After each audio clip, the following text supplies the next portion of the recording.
আমার ফ্লাইট ছিল আজ 2:25 কিন্তু ওইখানে যাওয়ার পরে ওনারা বলতেছে দাম্মামের ফ্লাইট বন্ধ। সমাধান তো ওরা বলছিল রিয়াদ দিয়ে যাওয়ার জন্য, কিন্তু আমি রিয়াদ দিয়ে কোথায় যাব এখন? রিয়াদ থেকে ওইখানে যাব কী করে, দাম্মামে যাব কী করে?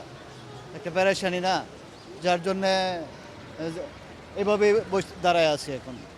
সমাধান এখন কি বলতে পারে, কি বলবো, ওরা যেটা সমাধান দেয় আর কি, ওদের সমাধানের আশায় বসে আছে। আমাদের 9:35 সকালে ফ্লাইট ছিল, ওটা ক্যান্সেল হয়ে গেছে। এখন 10:50 রাত্রে আছে, দেখা যাক ওটা আল্লাহ ভরসা কী হয়। ভাই আমার সমস্যা, আমার হলো 2 তারিখে আপনার হলো 4:45 ফ্লাইট। এখন ভিতরে ঢুকলাম, আমাকে বলছে 3 ঘন্টা আগে ঢোকার। আমি কেবলকে ঢুকলাম, পাবনাতে নাইছি সাতপুরতেন। ঢোকার পরে ঠিক আছে, আমাকে বলতেছে টিকিট চেঞ্জ করতে হবে। এখন কোথায় চেঞ্জ করবো? আমি ওই দুবাই এয়ারপোর্টে অফিসে ফোন দিছি, আমি টিকিট কাটছি এজেন্ট বলতেছে তুমি এয়ারপোর্ট 5টা পর্যন্ত থাকো, তারপর সিদ্ধান্ত বলা যাবে। বিকাশ পেমেন্টে 10,000 টাকার বেশি অফার, শপিং চলছে তো।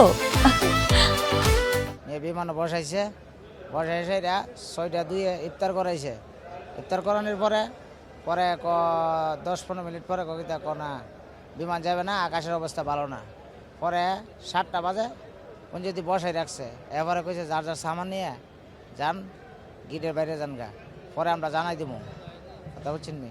পরে এইভাবে কাটাইছে। পরে কালকা গেছি গুলশান, গিয়ে সেটা টিকিট আবার দেখাইছি, দেওয়ানোর পরে কইছে, পরে আবার দ্বিতীয় টিকিট দিছে, কইছে আজকে 4:20 ফ্লাইট এস বাংলি দিছে। দাম কি বাড়ছে? না, আমার কোনো টাকা লাগছে না এমনি।